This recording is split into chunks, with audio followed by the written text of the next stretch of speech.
Hello and welcome to When Wrestlers Act. I'm John Cronshaw and I'm joined again by Mr. Colin Cox. How are you today, Colin? I'm very well, thank you, John. I didn't even do my "Hello, John" gimmick. So Can we start again? no, we'll do it properly for once. I'm all afluster now. I'm going to give a spoiler now, but we watched something that was good.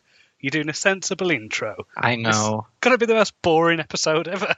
it is, but we owe it to ourselves to watch something good, and we watched something bloody good. We watched something, I'd go so far as to say, pretty damn special. So we watched Man on the Moon from, I think it was late 90s, probably 1999, something like It was that. 99. And it had Jerry Lawler and Jim Ross and Gene LaBelle. Was this the point when Jim Carrey turned into a really good actor? It was slightly after the Truman Show. Okay, right, because that was good. Like, I think within the space of a few years, he did some really good roles. Like, he did Truman Show, which he was just stunning in, and then he did this, and then... Dumb and Dumber. Does that count? No, because that was when he was just in his stupid comedy role. I mean, he was a really good comic actor, but now this one where he's actually acting and he just goes full into the role, he was just brilliant. And he did that weird one with the dreams. I think it was called like Eternal Sunshine or something, and that was also really good and yeah, just really good acting. So I don't know. He was great in this anyway. So. I'm told that there's a documentary about the making of this film where it just shows Jim Carrey throughout it, and he basically becomes a method actor for the film. It just becomes Andy Kaufman for a few weeks. We should review that for our Patreon supporters. I think we should. Jim and Andy, that's what it's called. Mm. Yeah, I mean, it's basically a biopic about Andy Kaufman. I don't really know much about this guy, to be honest, in terms of, like, I know he did the stuff with Memphis Wrestling.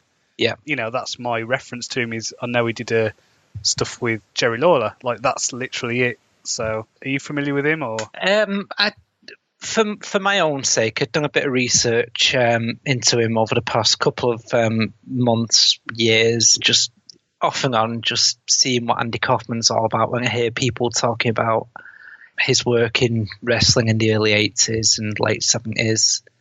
And I just wondered what it was on about. And after I watched the film last night, I watched his wrestling match with Jerry Lawler. That was very stiff indeed.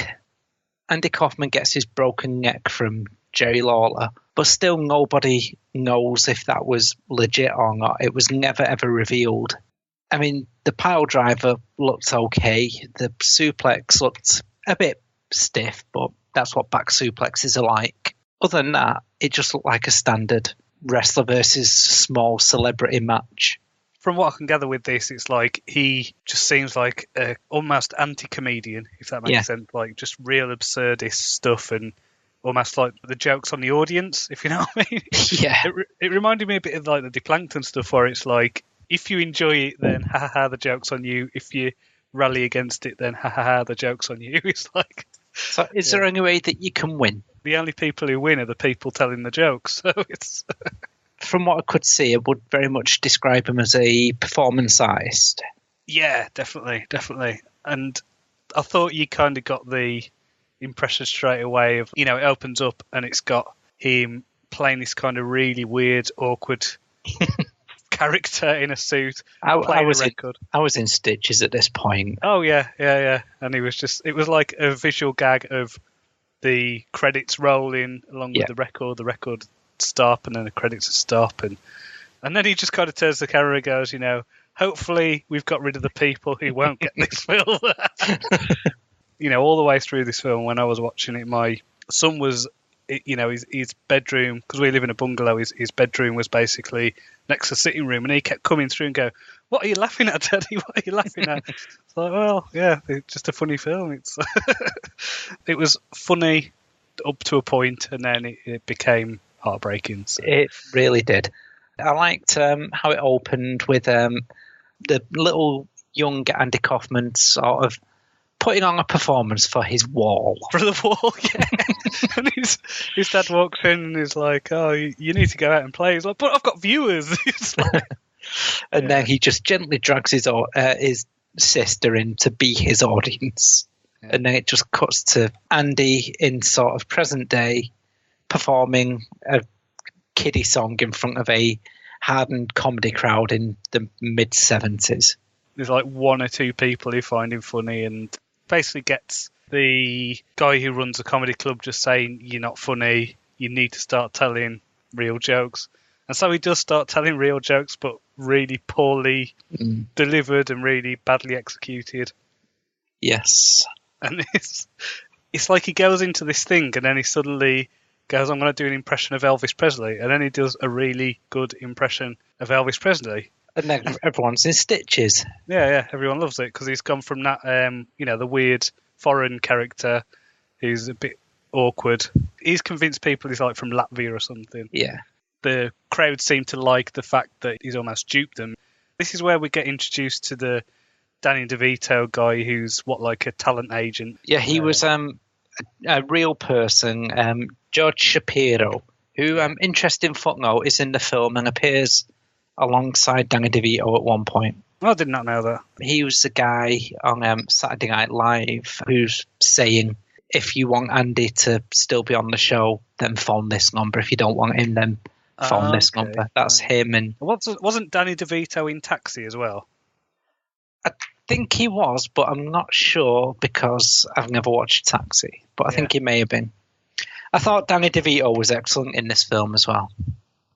Not as good as he was in Twins. But... Oh, I knew you were going to say that. I knew you were going to go there. Shall we cut that bit then? No. I was thinking, like, Danny DeVito's done a lot of good roles. But... And then he was in Twins. I mean, I thought he was brilliant as the Penguin as well. Yeah, he was. And the best one, do you know what was better than Twins, which had the same cast? Do tell. Do you remember Junior? Yes, is that the one where Schwarzenegger gives birth? I never actually watched it, but I know of it.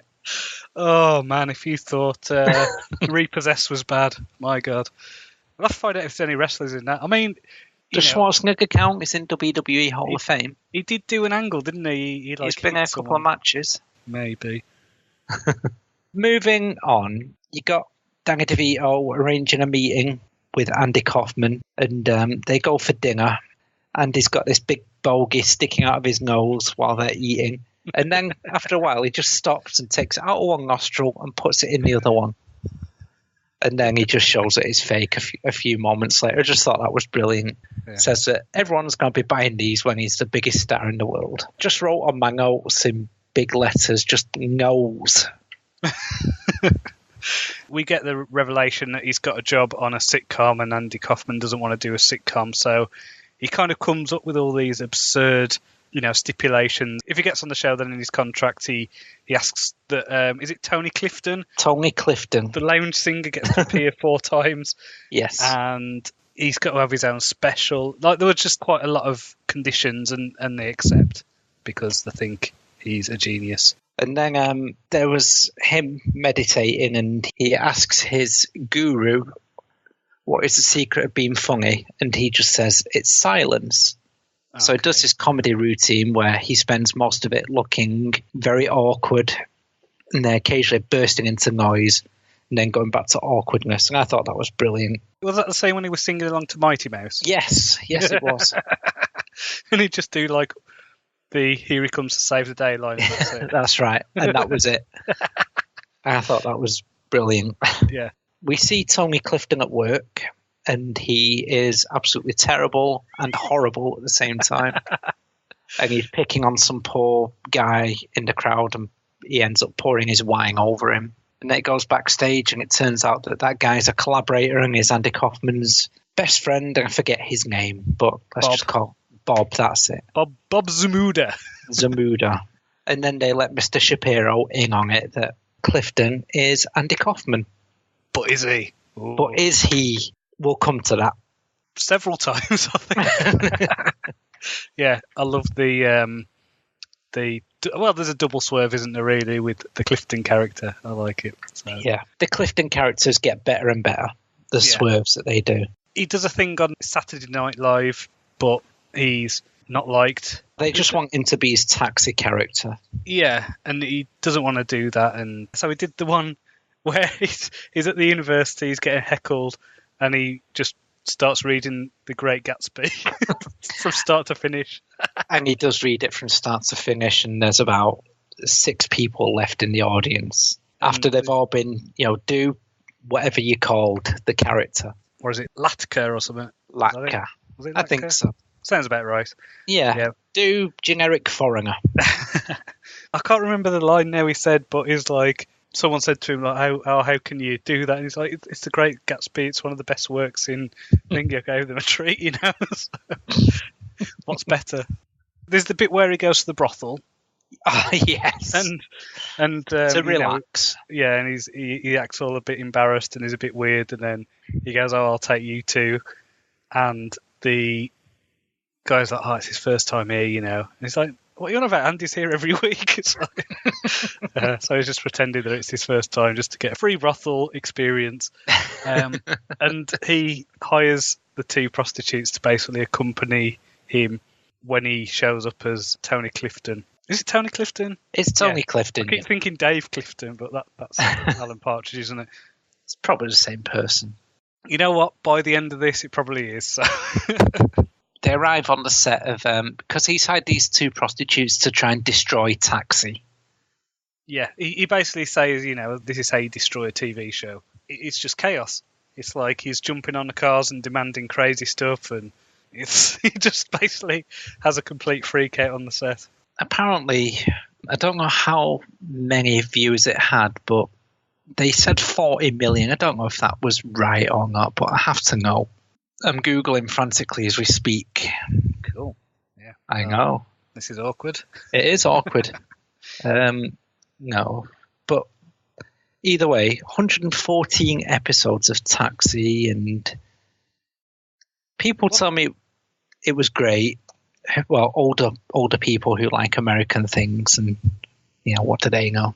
Did it have Danny DeVito in? It did. He was Louis De Palma. This is the bit where he basically sees wrestling on TV and decides he wants to be a wrestler.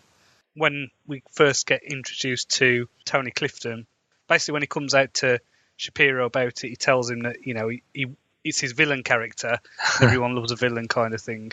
So this is kind of pushing the villain-ness up a level. He basically goes into the wrestling thing and decides that he's going to face only women, and basically just berates them and then creates the intergender title. Yeah, he's the intergender champion. And then he basically falls in love with a woman who was a wrestler called Lynn. Yeah. Or an actress. I don't know. Was she an actress? Was she a wrestler? I don't know. She was an actor, played by the very skanky Courtney Love. Yeah, I thought it was Courtney Love, but I just thought, she looks a bit like a meth head version of Courtney Love. That's right. That's right, yeah. So it was, as I say, it was Courtney Love. Although there was one bit that I thought was particularly funny, a bit later on, was when Courtney Love says that she is not a prop, and I just think that's funny. Yeah. Courtney Love saying that she's not a prop when she's been a... I'm not going to go off on a rant. Don't go there. It could last too long. I know. It'll be like that when you had a Bet Morrissey once. Yeah. Don't get me started on that.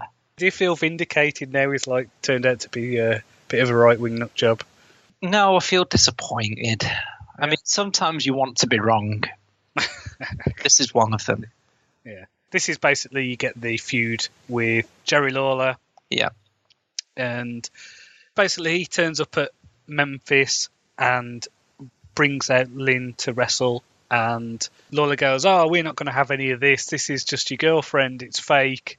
You're not going to pull the wool over our eyes. Andy wrestles a proper female wrestler. He does manage to scrape a win out of it because he has been exercising and he is slightly stronger than the women. I think that was his gimmick, was to get beaten up but be slightly stronger than the women, so he can sort of force himself a pin.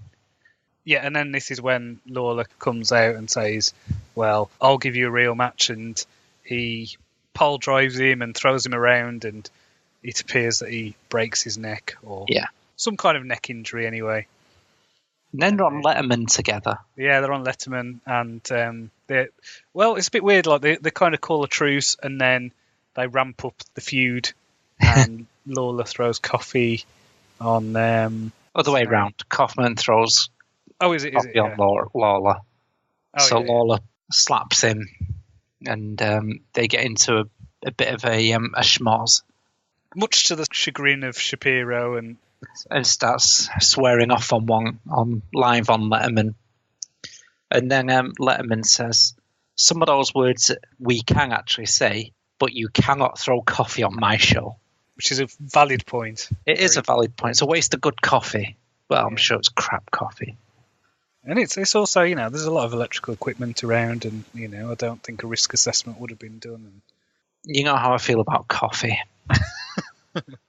Yeah, you're a snob. I'm a snob. I'm unashamedly a coffee snob. That's why I always drink tea when I come round your house. Oh, I went there. I always get the finest whatever's on offer in Aldi. Finest freeze-dried coffee. It's freeze-dried coffee. Okay. Moving swiftly on. Before it gets personal. Before you start talking about bloody avocado toast and pulled pork. And not wrong with pulled pork. Although what you do in your own time is your own business. Yeah, I made it sound like you were wanking, John. Oh. Just in case our viewer wasn't aware of that. Okay, right. Anyway, back to this. Yeah. So that was like Carmela's 7-second dance break. This is the bit then where we get our what would you call it? The all his lost moment in the film. This is the bit where he basically gathers his friends together after a show. I think what's his name? Bob Zamuda and Shapiro are there, and his wife's there. Is it his wife? It's his girlfriend. Yeah. And he basically says he's got lung cancer. He's going to die. And Bob's like, "Oh, that's brilliant. Yeah. We can really play this one out. This is a great idea." Shapiro's, "Oh, you better not be joking." Yeah. And girlfriend is devastated. That was really painful to watch. It was sad, wasn't it? It was very sad. I mean, there are a lot of things that in this film that moved me. There was one just before that. It was sort of a meeting between Mr. Shapiro, Jerry Lawler, and Andy, where Jerry Lawler turns around and says that he wouldn't change a thing and he'll do it all again. Because I know a little bit about the history of everything that went on between them, there's this video on the YouTube. It came out pretty much the day after Andy Kaufman died, or the day that he died. And someone goes to Jerry Lawler for a react quote. And Jerry Lawler says, "Well, I'm sorry to hear he's dead, but maybe you should go and speak to one of his family or friends, because aside from the loss of human life, I really couldn't care less." Or something like that. Yeah. But I am sorry to hear that another human being has died. And I just think that point, especially with it being the real Jerry Lawler, given what I knew at that point, was just a very touching moment for me, because it shows that it was all just a gimmick. Their hatred wasn't real. And he did really enjoy his time and the work that he did with him. Otherwise, Jerry Lawler in a film, I think he would have just declined that line. Yeah. So it was like his sort of way of talking to Andy from beyond the grave. I thought that was a really nice moment. Don't know whether this is true or not, but I remember hearing a few years ago when can't remember what I was listening to, but I was listening to something about the actual angle and whatever, and apparently after Andy Kaufman died, they found all these uncashed checks. Yes, it was worth something like about $5 million.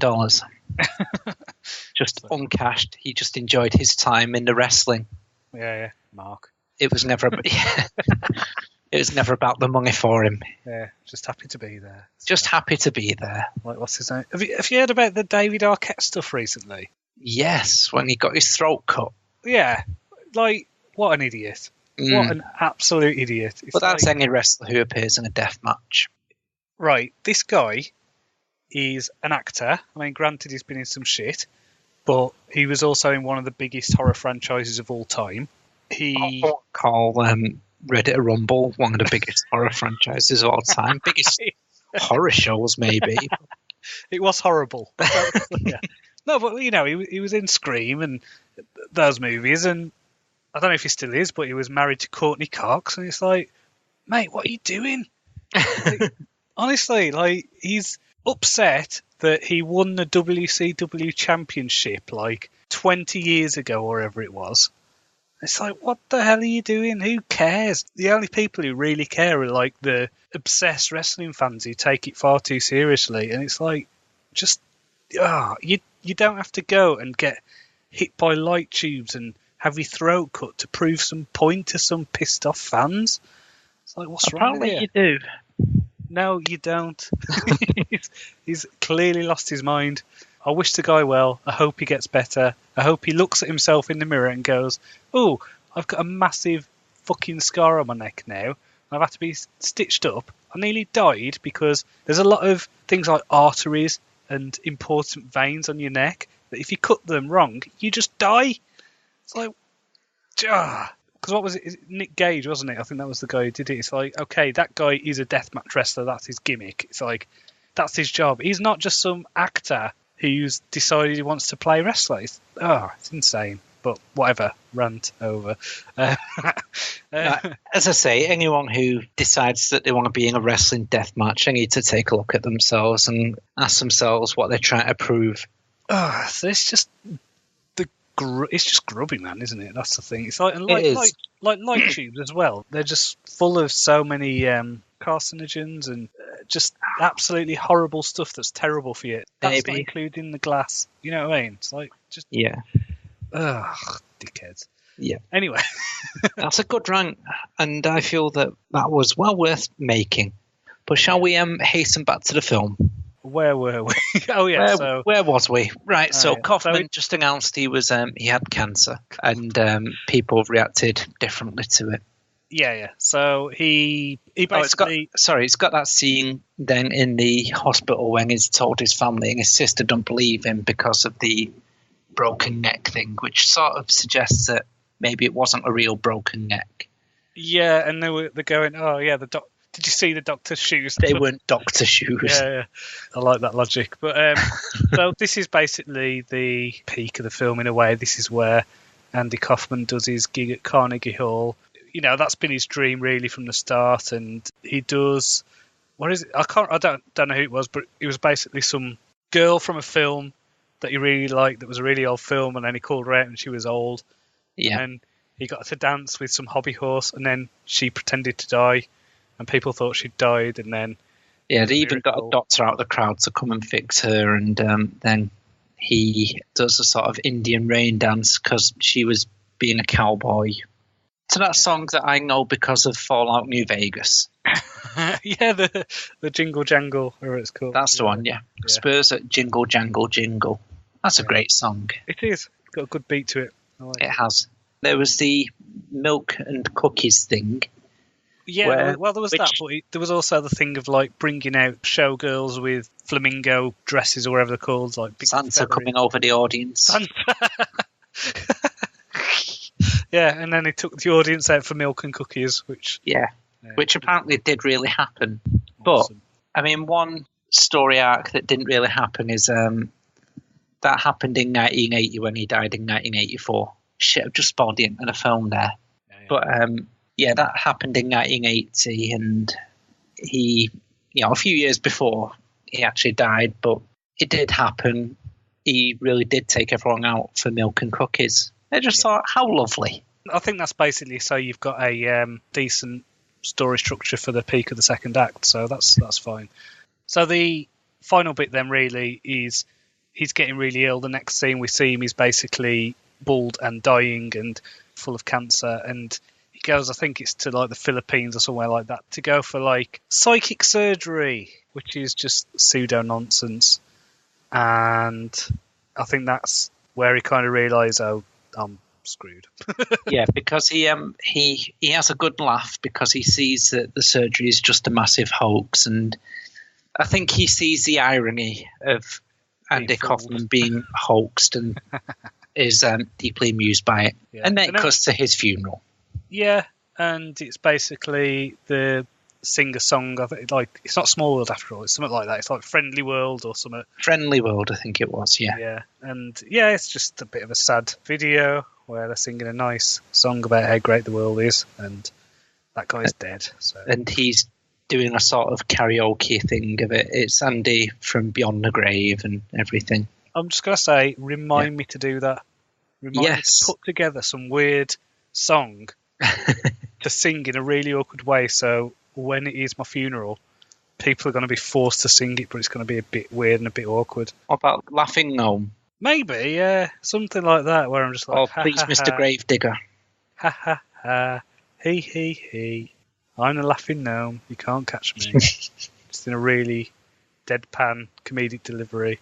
The final scene then is when we have Tony Clifton at Andy Kaufman's tribute. It's basically like in a little comedy club, and he performs I Will Survive, which is great. Really enjoyed it. And then the camera pans out and you see Bob, who was being Tony Clifton earlier in the film, which they're saying, oh, is it really him, or is Andy still alive and is Tony Clifton? Because there are lots of rumours out there that he faked his own death. That would be funny. It really would. However, he's not back now, and I was looking on some of the internets recently, and it's been alleged even by his missus that his death is in a book that Zamuda and Lynn wrote. It was indeed a prank, and that this was in 2014, and he would soon be revealing himself, as the upper limit on the prank was 30 years, but he died in 1984. Right. So he's 4 years too late. I think he's dead. I never thought he was. No. If you go on Wikipedia, there's a copy of his death certificate as well. That doesn't mean anything. If it's on Wikipedia, anyone can post Andy Kaufman's death certificate on Wikipedia. So, John, get the chart. No. No. I will not. That's more than reasonable. This film was a masterpiece. Yeah. And I shall never watch it again. No. No, for me, if a film is as good as this, I won't watch it again. Right. There are many films out there that I will happily watch again. Things like Die Hard, for instance. The Running Man. Just great films. Then you got films that go sort of beyond great. I'm talking films like Wall-E or Amelie or this one, Man on the Moon. I shan't watch them again. The last series of The League of Gentlemen, I shall not watch it again because I don't want it to be tainted or spoiled. And I just thought it was pretty much as close to perfect a film as it could be. No, it was great. Yeah. No, I was pleasantly surprised. I don't know why. I thought I'd watched this before, but I haven't. Yeah. And something in the back of my mind said that this was going to be a crap film. Like I'd heard it was a bad film or something. And I think I went into it with low expectations, and then, I was just blown away by it. It was brilliant. So I'd been told nothing but good things about it. Seeing that the film, according to Wikipedia, cost $15 million to make and made $14 million at the cinema, so it made a loss. I'm sure Andy Kaufman would be having a good laugh at that if he was still alive. Yeah. And it's got mainly good reviews. It's if you look at sites like Rotten Tomatoes or Metacritic or whatever it is, it's got just above average good. But people think, it was all right, or they're like me and think it was fucking amazing. Yeah, and what I liked about this as well is, I don't know if you've mentioned it on the podcast before, but you've talked to me about it, and it's like the idea that there seems to be a bit of a formula now for the biopic that is, you do a biopic in order to get an Oscar, and it's like, here's the formula, here's what you do. And it's like, this just didn't fall for any of those tropes, and it was just really well done. I was cracking up all the way through, and I was moved by the tragedy of it all. The film genuinely brought a tear to my eye, and not many films do that. That Pixar film you showed me recently came close to it, but this one didn't. What was it called? Inside Out, was it? Yeah. Oh, that's an extremely good film as well. Has that got any wrestlers in it? No, but it's tremendous. So it's, I've got my gimmick where I say on this podcast that we watch this shit so you don't have to. We watched this shit, and everyone should go out there and watch this one because it was great, and I cannot praise it highly enough. And we should mention as well that Jerry Lawler was really good in it. He was. You got Gene LaBelle, who was really good in it as well, as a referee. Didn't we watch something else where Gene LaBelle was a referee? Possibly. It sounds like something that had happened on this. Yeah. What? Sorry, Internet Movie Database are giving Inside Out 8.2. That's ridiculous. Yeah, but didn't they give Man on the Moon something like about 6? They're fools. Yeah. What do they know? What do they know with their database? It's all user-generated content. Fools. And this is why, when I come to power, trial by jury and referendums are the first things to go. That and user-generated content. User-generated content and democracy. And democracy. You will be a friendly tyrant. But I'll be a lovely tyrant.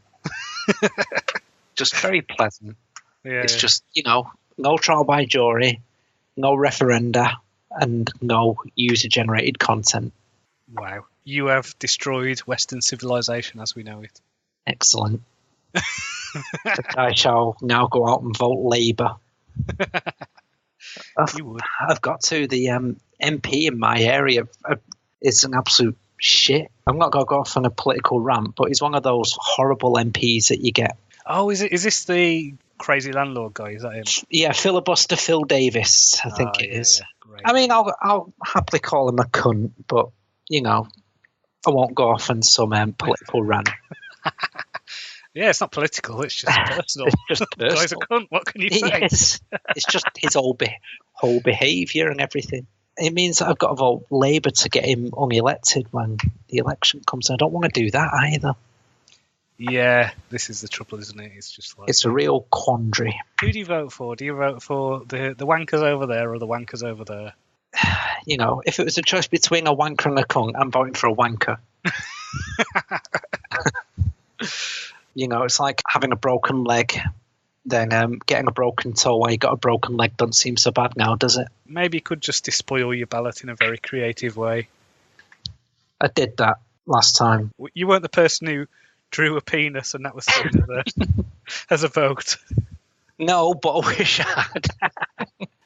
So, Man on the Moon. Everyone, go watch it. Yes, it's good. Anything else you want to discuss on this fine evening? What's crack-a-lacking with you? Anything fun and exciting? No, I think we should ask our Patreon people to suggest something. That's another bonus for being on Patreon, is we can get our patrons can suggest what we do. They can have first dibs, and I don't care how ungodly bad it is. If a patron suggests we watch it, and we've got time to watch it, and we can get hold of it, get hold of it, then we shall do it. See, if that's not worth $1 a month, I don't know what is. Yeah, I mean, you could. I can think of a lot of things that are better to spend money on, like half a coffee or something. Well, I know, but I'm trying to sell our business here, John. So remember, you can follow us on the Twitter. It's at WWA Podcast. And you should leave a review on iTunes if you've not done so already. This will help people find the show. And remember, we are on the Patreon. It's patreon.com/WhenWrestlers_Act. So do join there. Bye. Yeah, there we go. There we go. Nice and awkward at the end. Exactly. That's how we like it. Yeah. Is this thing still on? Yeah. Is this where I go on a bit of a rant?